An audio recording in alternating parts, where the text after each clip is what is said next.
Bun găsit la cea de-a patra lecție din cursul Alchimia între artă și știință.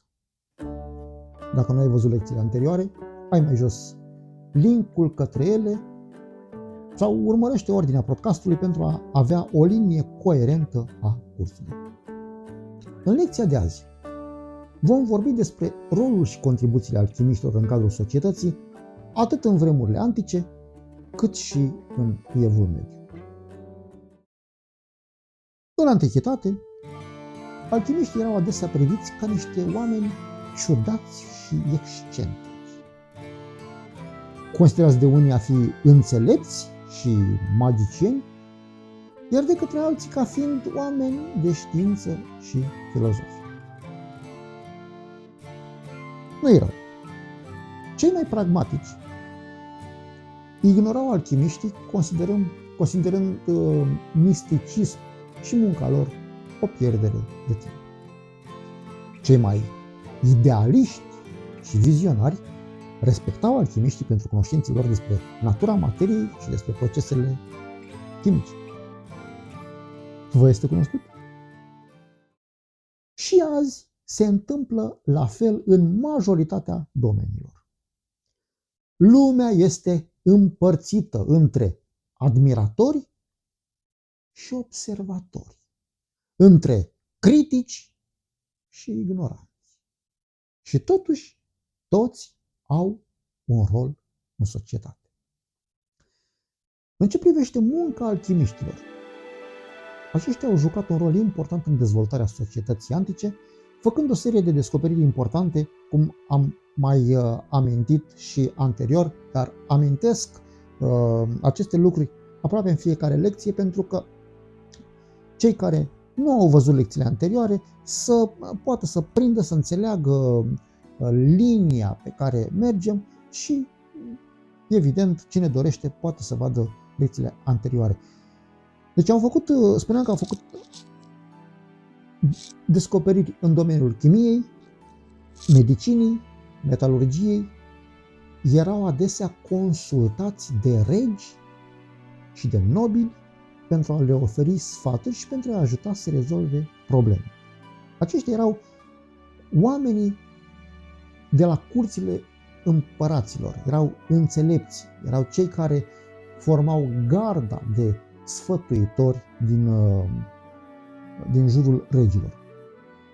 De asemenea, ei erau adesea angajați de către guverne pentru a produce arme și medicamente și să dea sfaturi, să consilieze privind îmbunătățirea producției agricole. La urma urmei, agricultura era cea care oferea hrană. În Evul Mediu, alchimia a devenit o știință mai formală, atingându-și apogeul. Aceasta este perioada, timpul în care alchimia a fost considerată o știință. Aceștia au început, cei care lucrau, alchimiști, au început să scrie cărți despre alchimie, cărți care erau studiate de studenți și de oameni de știință, fiind adesea patronați de regi și prinți. Însă activitatea lor era privită cu scepticism de către biserică. De ce? Pentru că biserica avea o altă viziune. Biserica considera știința la acea vreme o practică ce ține cumva de ocultism, o practică ce nu are de a face cu divinitatea. Este un paradox. Pentru că ei considerau pe alchimiști ca fiind magicieni, vrăjitori, cărora le acorda cumva o conotație negativă. Deși susțineau că e biserică creștină ce îl au ca în centru pe Hristos, Ignorau faptul că la nașterea lui Isus au venit magicienii. E un paradox totuși. În acea perioadă, biserica marginaliza acești alchimiști considerându-i forțe negative și chiar îi persecuta. Pe de altă parte, ei erau respectați pentru cunoștințele lor despre chimie, pentru abilitățile lor de a produce medicamente și materiale valoroase, la fel ca și azi, într-o notă de cinism, auzi oameni care spun că doctorii sunt șarlatani, șpăgari și nu se uită la tine decât dacă le dai. Ei, același om când o seclește, dă fuga la acei doctori pentru a-l salva, ignorând vechea părere și chiar fiind dispus să dea și șpagă. Cât de ipocrită poate fi specia umană câteodată. Cu toate acestea, alchimiștii medievali au continuat să facă descoperiri importante în domeniul chimiei, în domeniul medicinii și metalurgiei, descoperind metode de preparare a diverselor baze acidulate, acid sulfuric, acid clorhidic, acid nitric. Iar în societatea modernă, dacă venim în zona noastră, observăm o discreditare. Pentru că Robert Boyle, punctul, momentul Boyle, am vorbit despre acest moment în lecția trecută și vom mai vorbi. Clasând alchimia ca pseudo-știință, devine cumva discreditată interesul către această artă. Scade sau masele nu mai au acces la aceste scrieri, însă cu toate acestea, interesul pare să fi renăscut acum în epoca modernă, odată cu accesul masiv al publicului la informații, care au considerat, observă că acolo se află o adevărată bogăție culturală, artistică și științifică. Din punct de vedere social, alchimiștii au avut un impact semnificativ, contribuind pe mai multe linii de dezvoltare. Le-am spus, le repetăm acum pentru a le dezvolta și să începem să încheiem această zonă a domeniilor. În antichitate și evul mediu, alchimiștii au fost implicați activ în practici metalurgice. De aici vine ideea că alchimia are de-a face cu schimbarea plumbului în aur. Totuși, aspectul este mult mai bogat și mult mai general. Multe din practicile acelor vremuri sunt astăzi practicate pe scară largă, fiind recunoscute științific.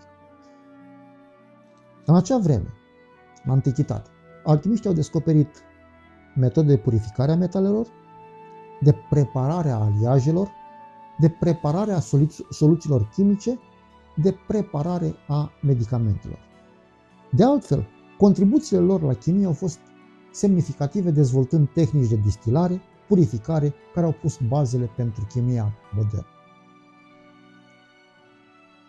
În medicină și farmacie, alchimiștii au fost frecvent implicați în aceste practici medicale datorită căutării lor a unui elixir al vieții, acestea fiind asociate cu vindecarea și nemurirea.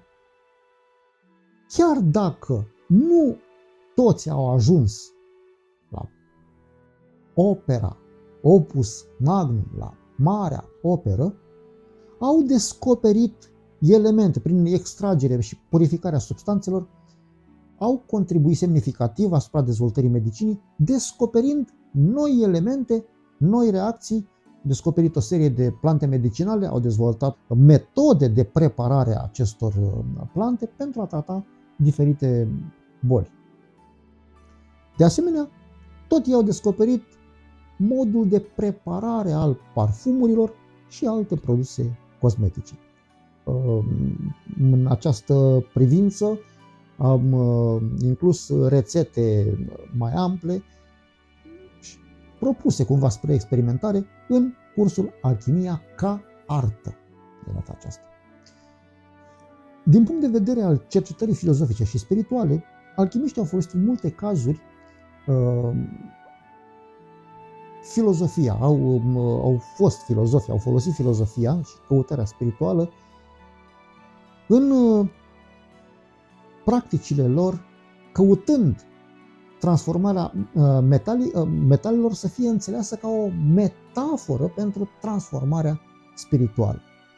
De aceea, textele alchimice, textele lor, conțin simboluri și limbaj ezoteric care au fost interpretate ca expresii ale înțelegerii mistice și a filozofiei interioare.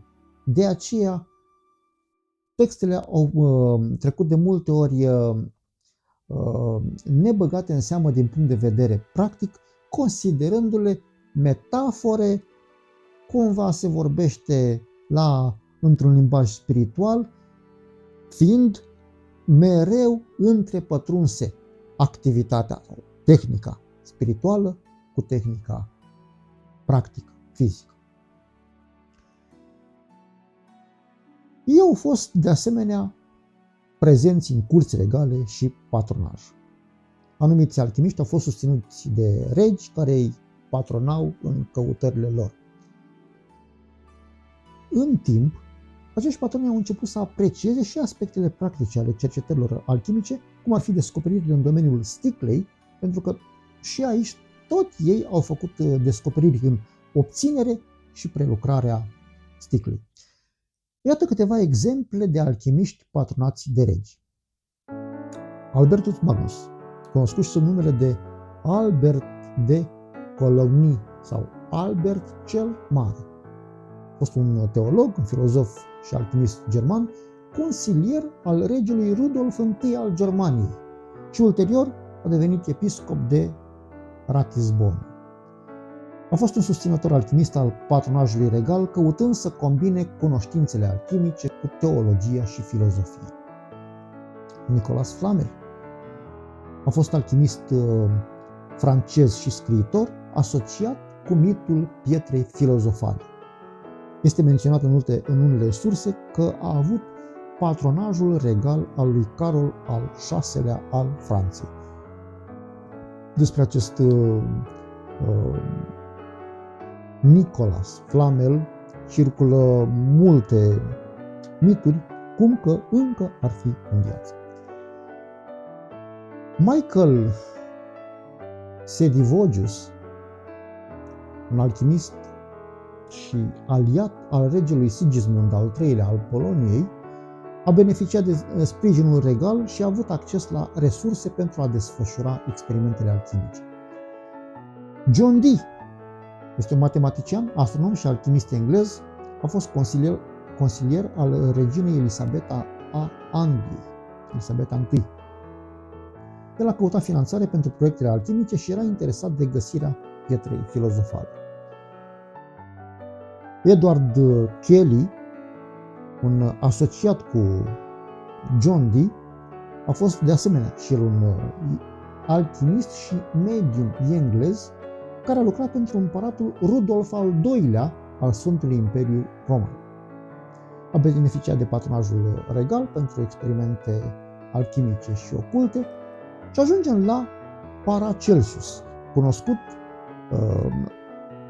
ca Paracelsus, însă numele lui întreg real este Philippus Aureolus Paracelsus, fiind un medic și alchimist elvețian german. A avut contacte cu nobilii și regii vremii, iar contribuțiile sale în medicină și alchimie au fost apreciate de unii dintre patronii săi, fiind cunoscute meritele sale până în medicina zilelor noastre. Sunt unele institute de astăzi care chiar îi poartă numele.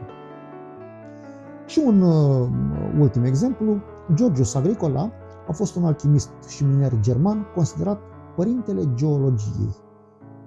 Medic al curții și consilier minier al ducelui de Saxonia, acesta trăiește în perioada 1494-1555.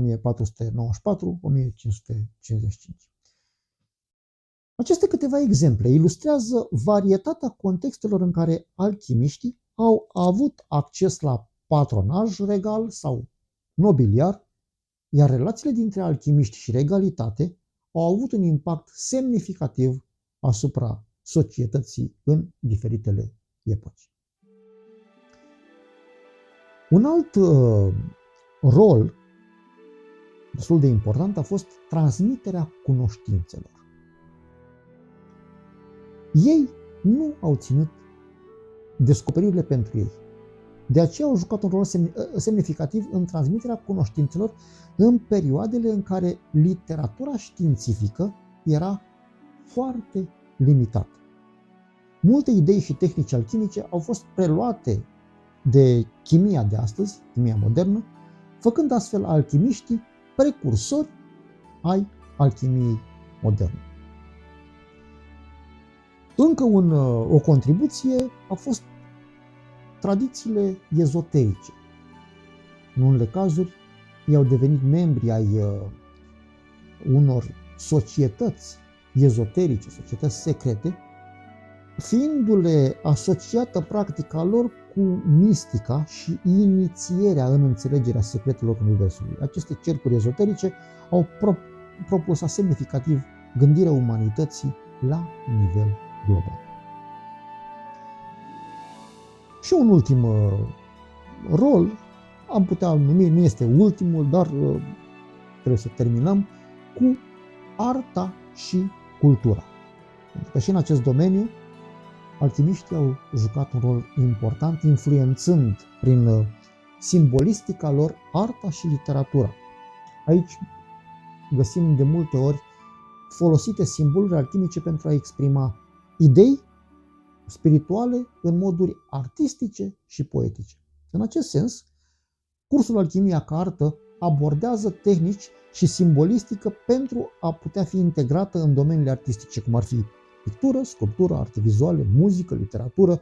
Mai în toată zona artistică putem să integrăm elemente profunde de simbolism spiritual alchimic. În ce privește contribuția lor la dezvoltarea științei, remarcăm faptul că ei au făcut o serie de descoperiri importante în acest domeniu, contribuind la dezvoltarea domeniilor științifice. Metodele folosite de alchimiști în domeniul chimiei sunt astăzi perfecționate și folosite pe scară largă, cum ar fi topirea, fuziunea, distilarea, cristalizarea, dizolvarea, precipitarea, filtrarea, fermentarea, calcinarea. Sunt operațiuni alchimice ce au dus la descoperirea unor substanțe noi care sunt folosite astăzi în industrie. De exemplu, alchimiștii au descoperit că aurul poate fi purificat prin topire și prin utilizarea unor agenți reducători.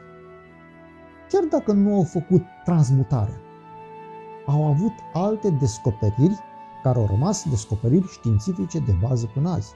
De asemenea, au descoperit că acidul sulfuric poate fi preparat prin arderea sulfului în aer. Aceste descoperiri au fost esențiale pentru dezvoltarea științei moderne. În domeniul medical, alchimiștii au avut de asemenea o serie de contribuții. Au revoluționat metodele de diagnoză prin examinare fizică, analiza urinei și interpretarea viselor. Au dezvoltat metode de tratament pentru a trata bolile prin utilizarea medicamentelor, a intervențiilor chirurgicale și a terapiilor alternative. Au descoperit noi medicamente, cum ar fi sulfatul de mercur, care a fost folosit pentru a trata sifilisul, acidul salicilic, care a fost folosit pentru a trata durerea și inflamația, și acidul nitric, care a fost folosit pentru a trata infecțiile. Am dat câteva exemple. În plus, Prin publicarea de cărți și articole despre alchimie și medicină, ei au contribuit la promovarea cercetării medicale, răspândindu-și cunoștințele în întreaga lume prin publicațiile lor. În concluzie, deși multe dintre ideile alchimice sunt acum depășite sau au fost reinterpretate, impactul lor istoric și cultural este incontestabil, pentru că ei au fost pionieri în multe domenii și au contribuit semnificativ la dezvoltarea cunoașterii umane până în acest timp pe mai multe paliere de cunoaștere. Munca lor a contribuit la progresul științei și tehnologiei, a influențat gândirea filozofică și gândirea religioasă, chiar dacă au fost persecutați. Astăzi, alchimia continuă să fie încă o sursă de inspirație pentru mulți oameni care și-au dat seama că acest domeniu de cercetare încă are multe de oferit. Deși sunt încă multe lucruri de adăugat, am sintetizat cât am putut o introducere în alchimie, atât ca artă, cât și ca știință, pentru că începând cu lecția următoare, vom trece la fundamentele alchimiei, studiind teoriile de bază, principiile și procesele alchimice. Ne vedem în lecția următoare.